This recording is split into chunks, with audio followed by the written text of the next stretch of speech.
नमस्कार, मैं राघवेंद्र पाल एक बार फिर से आप सबका स्वागत करता हूं। आज बारी है क्लास 12th की पोएम फर्स्ट के क्वेश्चन आंसर की। इससे पहले मैंने पोएम फर्स्ट ऑलरेडी आपको अपलोड कर दी है, समझा दी है और मैं आशा करता हूं कि आपको बहुत अच्छे से समझ में भी आ चुकी होगी। नहीं देख पाई है तो ऊपर आई बटन पर क्लिक करके आप उसको देख सकते हो। आज बारी है इसके क्वेश्चन आंसर की। ये क्वेश्चन आंसर मेरे खजाने से लिए गए हैं और खजाने का मतलब मेरे नोट्स हैं। अगर आपको मेरे नोट्स चाहिए तो नीचे डिस्क्रिप्शन बॉक्स में लिंक दी है, आप वहाँ से परचेज कर सकते हो। और नोट्स इतने गजब हैं कि इसमें writing skill, extract, passage, grammar, दोनों बुक के क्वेश्चन आंसर सब कुछ इसमें शामिल है। तो यहाँ पर अगर हम पोएम फर्स्ट की बात करें तो कितने क्वेश्चन लिए मैंने? केवल और केवल 6 क्वेश्चन। आपको 6 क्वेश्चन करने हैं और हमारी नैया पार हो जाएगी। पहला क्वेश्चन क्या है? पहला क्वेश्चन कह रहा है कि what is the kind of pain and एक that the poet feels. Poet को कैसा दर्द महसूस हो रहा है, कैसा दर्द महसूस करती है। जो पोएट है वो एक लड़की है, आप सबको पता है, कमला दास उसका नाम है। तो अपने माँ को देख के वो कैसा फील करती है। तो जब पोएट अपनी माँ को देखती है तो उसको याद आ जाता है कि मेरी माँ जो है वो बहुत ही कमज़ोर हो चुकी हैं, ओल्ड हो चुकी हैं, यानी बूढ़ी हो चुकी हैं।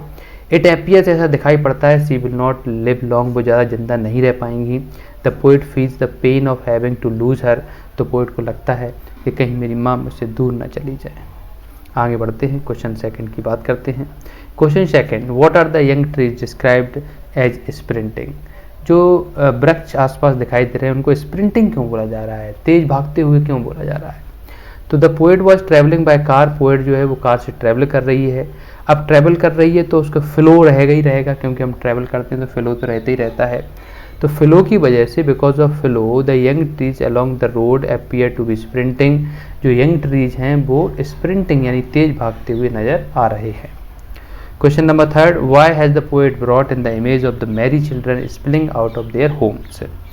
जो पोएट है वो उन बच्चों को खुश, मतलब ऐसा क्यों बोल रही है कि ये सारे बच्चे खुश हैं जब वो बच्चे बाहर उसको दिखाई देते हैं खेलते हुए। तो देखिए, the poet was sitting in the car. Poet तो कहाँ बैठी है? कार में बैठी है, विद हर ओल्ड मदर, अपनी बूढ़ी माँ के साथ। By children she shows here the helplessness of an old person, aged old person. मतलब जो बूढ़े पुराने व्यक्ति हैं वो कुछ नहीं कर सकते, वहीं पे बच्चे जो हैं वो खेल रहे हैं, कूद रहे हैं। तो यहाँ पे लिख भी रही है वो बच्चे जो हैं वो मूवमेंट को दिखाते हैं, एनर्जी को दिखाते हैं। वहीं पे जो बूढ़े हैं वो उतने एनर्जेटिक नहीं रहते हैं, उतने मूवमेंट उनके पास नहीं होता है। वाइल मदर डज नॉट, इसलिए मम्मी वो है जो अच्छे से मूव नहीं कर पा रही हैं, वो बेचारी डली हुई हैं सीट पे। The poet provides the image of her बीग मदर, इसलिए पोएट जो है वो अपनी बीग मदर यानी कि जो कमज़ोर माँ है उसको दिखा रही है। वहीं पे with the image of spilling children, दूसरी ओर उन बच्चों को दिखा रही है जो खेल रहे हैं। कहाँ खेल रहे हैं? घर से बाहर खेल रहे हैं। सी वॉन्ट्स टू कन्वे, तो वो ये कहना चाहती है that activity of life are continued always. वो ये कहना चाहती है कि देखो इन बच्चों को, ये आज खेल रहे हैं, आगे चल के ये भी कभी बूढ़े हो जाएंगे।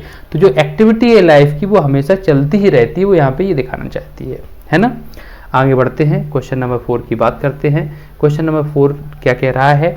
Y has the mother been compare to the late winter's moon. Mummy को वो लेट विंटर्स मून क्यों बोल रही है? तो देखिए, विंटर में क्या होता है, मिस्टी स्काई यानी कि शुष्क स्काई हो जाता है, धुंधलापन सा हो जाता है, थोड़ा सा ओस सी हो जाती है। तो जो मून है वो डिम और सिकली दिखाई देता है, यानी कि जो चंद्रमा है वो डिम और सिकली यानी कि थोड़ा सा कमज़ोर और बीमार सा लगता है। तो मम्मी की भी तो यही हालत है। The mother also looked like that, mummy भी ऐसी दिखाई दे रही हैं। Winter is a symbol of old age also, और जो विंटर है वो किसका सिंबल है? ओल्ड एज का सिंबल है। The mother is old and weak, और मम्मी भी क्या हो चुकी हैं? ओल्ड और वीक हो चुकी हैं। The comparison is absolutely right, इसीलिए कंपेरिजन बिल्कुल सही है। समझ में आ चुका होगा। आगे बढ़ते हैं, क्वेश्चन नंबर 5 की बात करते हैं। What do the parting words of the poet and her smile signify?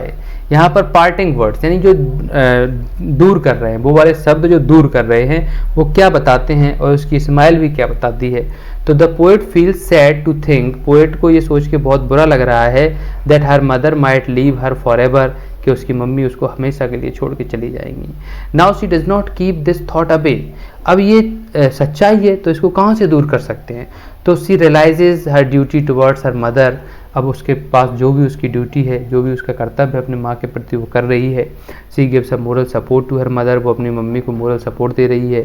C does not want her mother lonely and unwanted, वो नहीं चाहती कि मेरी मम्मी लोनली यानी अकेली रहे और अनवांटेड यानी कि कोई भी उनको ना चाहे, यानी कि उनके साथ सब लोग बने रहें, ये वो चाहती है। आगे बढ़ते हैं, क्वेश्चन नंबर 6 की बात करते हैं। Right central idea of the poem my mother eight 66। आपको बताना है कि माई मदर एट 66 में क्या बात चल रही है, क्या उसमें सेंट्रल आइडिया है। तो इन माई मदर एट 66 अगर हम बात करें तो ये जो पोएम है उसको कमला दास ने कैप्चर किया है और ह्यूमन रिलेशनशिप के बारे में कमला दास बता रही हैं। She is driving to Cochin airport, वो क्या कर रही हैं, कोचिन एयरपोर्ट जा रही हैं। विद हर मदर, अपनी मम्मी के साथ जा रही हैं। हु इज एट 66, जो 66 साल की हो चुकी हैं। Her mother sits opening her mouth, उसकी मम्मी कैसी बैठी हुई हैं, मुंह खेले हुए बैठी हुई हैं। And her face looks faded, और उनका फेस जो है वो मुरझाया हुआ लग रहा है। फेडेड मतलब मुरझाना। Like a dead body, oh my God, ऐसा लग रहा है जैसे कि डेड बॉडी पड़ी हो। But then the poet looks outside, लेकिन जैसे पोएट बाहर देखती है, सी सीम्स स्प्रिंटिंग ट्रीज, उसे भागते हुए पेड़ दिखाई देते हैं। एंड हैप्पी चिल्ड्रन, और खुशी बच्चे दिखाई देते हैं जो बहुत खुश हैं। The world outside is full of life and activity, इसीलिए बाहर का जो वर्ल्ड है वो पूरी तरह से लाइफ और एक्टिविटी से शामिल है, यानी कि उसमें ज़िंदगी भी है और एक्टिविटी भी है। समझ गए होगे। चलिए मिलता हूँ नेक्स्ट वीडियो में। Thank you very much, thanks a lot.